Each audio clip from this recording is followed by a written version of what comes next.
And it's good to have you with us. North Korean leader Kim Jong-un has concluded his visit to Beijing and is on his way back to Pyongyang. What has he gained from this trip after holding his fourth summit with Chinese President Xi Jinping? We'll discuss this with our guest in the studio later. But first, we get the latest details on Kim's departure, as well as our other top stories at this hour by turning to Devin Whiting at the News Center. Devin? Hi, Jung-ho. Kim Jong-un does appear to have finished his trip to China. The word is that his train has left Beijing.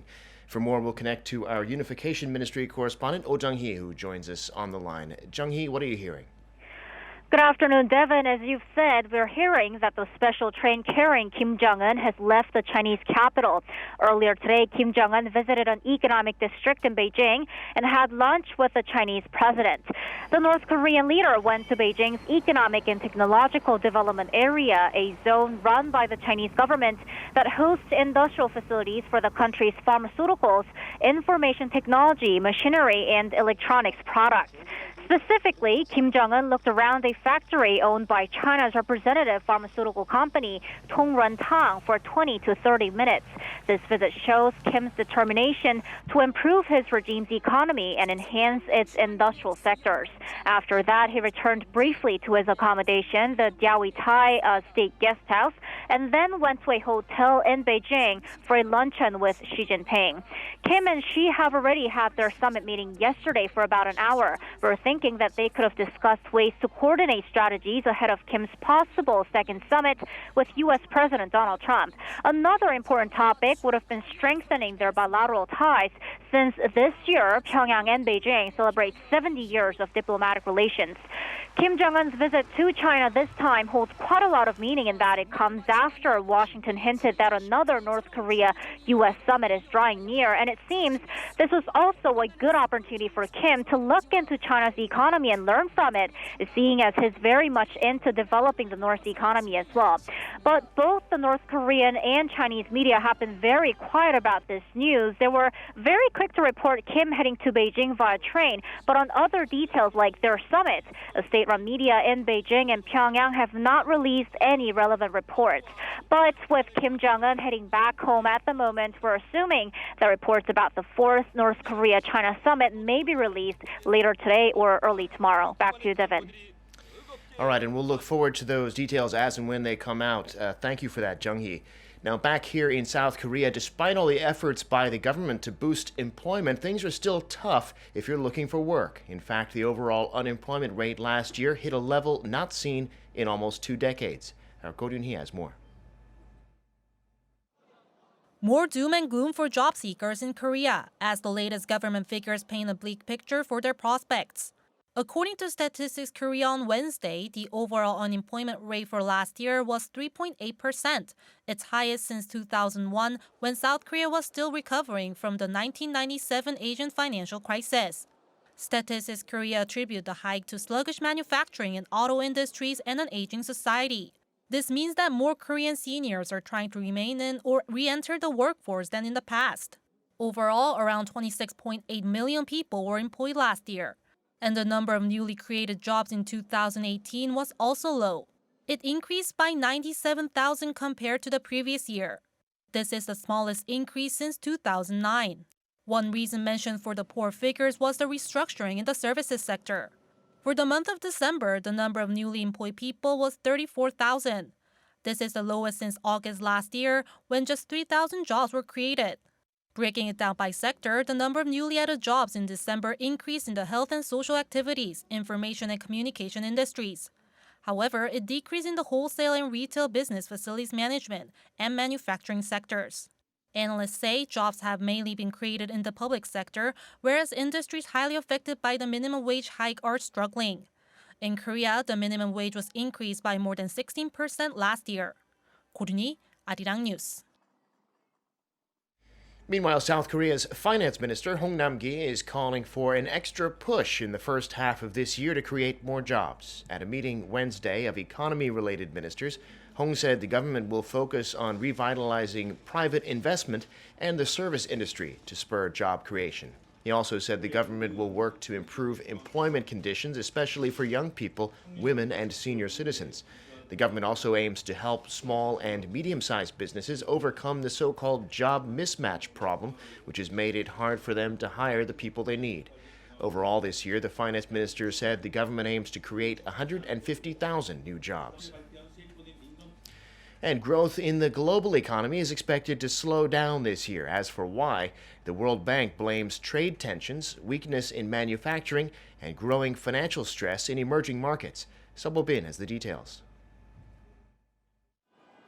The World Bank is downgrading its 2019 outlook for the global economy.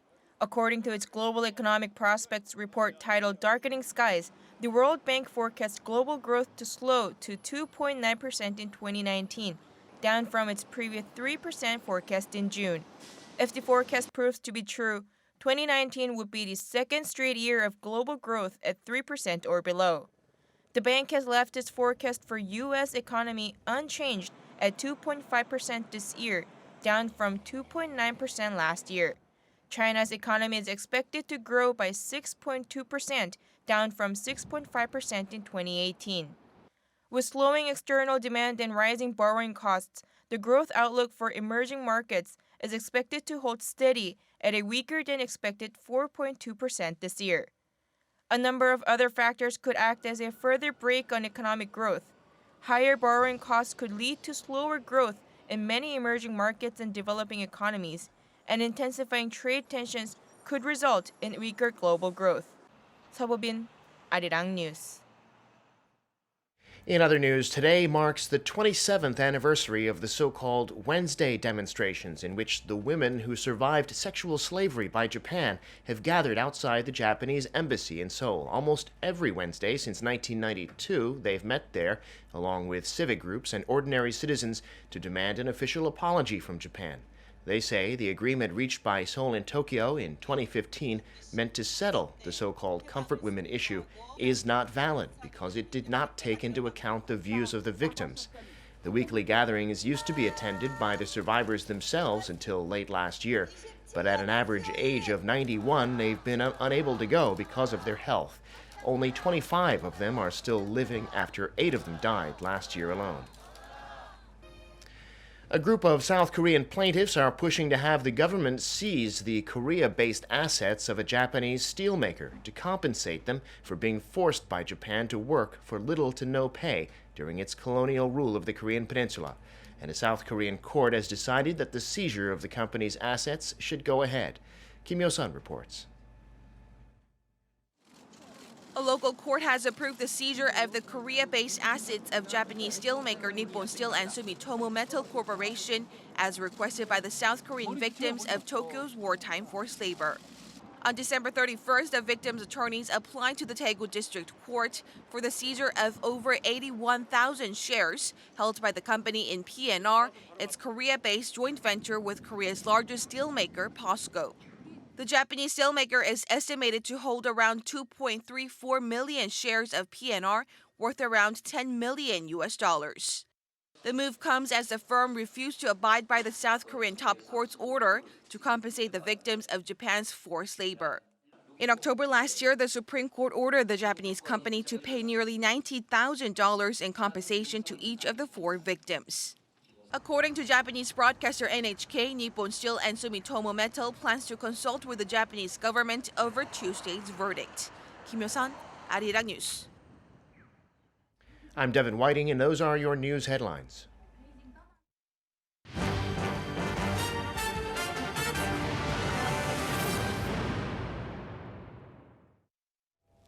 North Korean leader Kim Jong-un has now left Beijing after just spending one night in the Chinese capital. He met with President Xi Jinping on Tuesday, holding their 4th summit in less than a year. Although the details have not yet been disclosed, speculation is that this meeting was a precursor for the much-anticipated second North Korea-US summit. Lee Seung-jae reports. The special train carrying North Korean leader Kim Jong-un and his wife, Lee Sol-ju, pulled into a locked-down Beijing train station on Tuesday morning.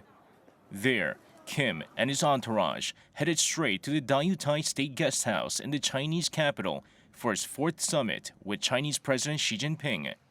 Citing a source, Seoul-based Yonhap News Agency reports the 2 leaders talked for about an hour. They're said to have discussed efforts to coordinate strategies ahead of Kim's possible second summit with U.S. President Donald Trump. Yeon-up added the two leaders may have also discussed ways to strengthen their bilateral ties. After the summit, Kim and his wife attended a dinner hosted by the Chinese leader and the First Lady at the Great Hall of the People in Beijing. The North state-run Korean Central News Agency said the North Korean leader was accompanied by party, government, and military officials, including Kim Yong-chul, a key nuclear negotiator with the U.S., and Lee Yong-ho and No Kwang-chul, the regime's foreign and defense ministers. The KCNA also revealed footage of Kim Ya-jung, Kim Jong-un's sister, who was seen among the group leaving for China. Experts say Kim Jong-un's trip to China may be intended to demonstrate to the world that North Korea-China relations remain strong and could also reflect the North's will to project the image of a normal state. Experts add Kim's trip to Beijing could be followed by a visit to Seoul for a fourth summit with South Korean President Moon Jae-in or a second summit with President Trump as early as February. Lee Seung-jae, Arirang News. To further dissect Kim's trip to Beijing, we have with us Dr. Woo Jung-yup, a research fellow from the Sejong Institute. It's good to have you on the show today. My pleasure. So, Kim's surprise visit to Beijing has now concluded. We're hearing reports that he's returning to Pyongyang on his special train that he came on. Now, he held this summit with Xi Jinping on Tuesday, and they're said to have spoken for about an hour. And obviously, they met for dinner as well, and they met for lunch today, according to the reports. What is your review of this trip that Kim has made over the last couple of days? So North Korea has been very dormant in the later half of last year, and there was no real exchange between North Korea and China and North Korea and Russia at the time. So the United States was wondering what would be in North Korea's mind when they have very active approach to the international community in the earlier half of 2018, but not that active in the later half of 2018. So now North Korea is approaching China, even though we don't know yet what was exactly discussed between two leaders. However, since based on New Year's address by Chairman Kim, that it is obvious that North Korea is trying to have direct talk with President Trump as soon as possible by skipping that working level or high level talks with the U.S. government officials. So North Korea is trying to take advantage of this opportunity to visit China by sending the message directly to President Trump that it might to the President Trump, so he can consider the meeting with the Chairman Kim earlier than it is now considering within the U.S. domestic politics. So then, does this suggest that the North Korea-US summit is actually going to happen? So I think I have to hold a definite answer for that question, because now U.S. government officials demand high-level talks, which is followed by the working-level talks with regard to how to denuclearize North Korea in more detail. Because United States government officials believe that fixing the date first for the second summit would be jeopardized that any progress can be made in the working-level or high-level talks. So now United States wants to have these working level group talks before the summit, but President Trump already mentioned his interest in the second summit, and North Korean leader Kim Jong-un sent his message to President Trump through his New Year's address and a personal letter. And by visiting China this time, he sent a direct message to President Trump. Then he wants President Trump to consider the more expedited meeting with him without having that working level talks. So North Korea sent his message. So I think now we have to see what kind of dynamics is there between U.S. government officials and the President Trump.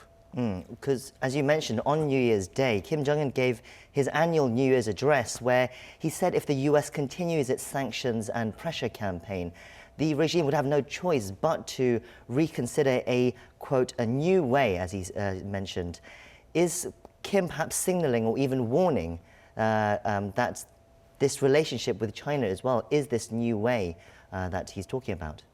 There are some reports that Chairman Kim's visit to China this time is a way of insinuating what that new way means to the United States. So if United States is not providing those things that North Korea wants, such as sanction relief and other corresponding measures, then North Korea would find another way to survive. So So in the New Year's address, Chairman Kim emphasized several times about socialist ideologies and its cooperation with the socialist countries. So someone might interpret that as North Korea's new way to survive if United States is not relieve the sanctions or pressure onto North Korea. But at this stage, it's not the time yet for North Korea to give any ultimatum to the United States yet. And Chairman Kim is clearly indicating that he wants to have a talk with the United States. So until that second summit is held between President Trump and Chairman Kim, I don't think North Korea is trying to say anything that can be interpreted as an ultimatum, or he is really trying to find a new way other than talking with the United States. Kim's schedule has been quite interesting as well. Before he left today, he actually visited a pharmaceutical factory in the Beijing's economic development zone. What do you think this tells us about Kim's objective for coming on this trip?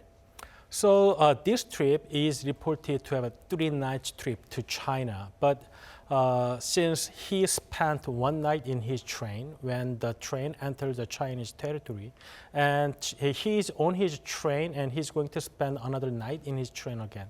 So it's basically a one-night trip to Beijing. So if he uses the airplane, it's going to be just a one-day trip.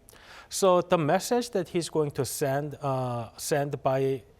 by having this trip is how strong the bond between China and North Korea is, and at the same time that two-thirds of his New Year's address is given to the economy. He wants to send a message that he is really caring for the North Korea's economy, and this trip is about how to improve North Korea's economy. So I think that the visiting the pharmaceutical company itself is not that important, but by having the more important thing is what kind of message that he wants to deliver by having this trip to China this time.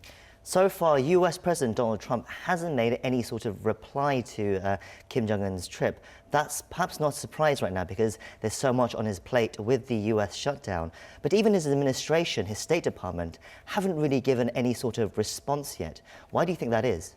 So when United States and President Trump criticized China as a negative element for the U.S.-North Korea talks, it was when North Korea changed its attitude after it initiated a talk with the United States.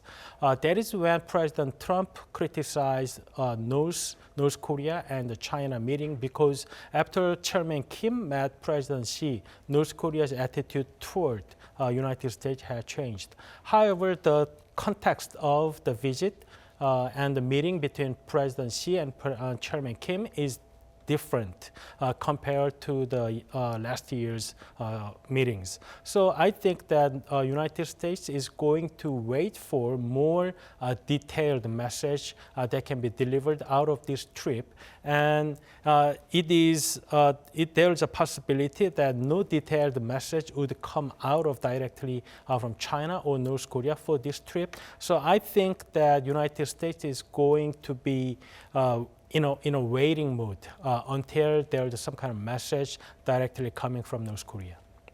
Again, the timing of this trip is also interesting because concurrently in Beijing right now, US officials are there to hold trade talks with Chinese officials as well.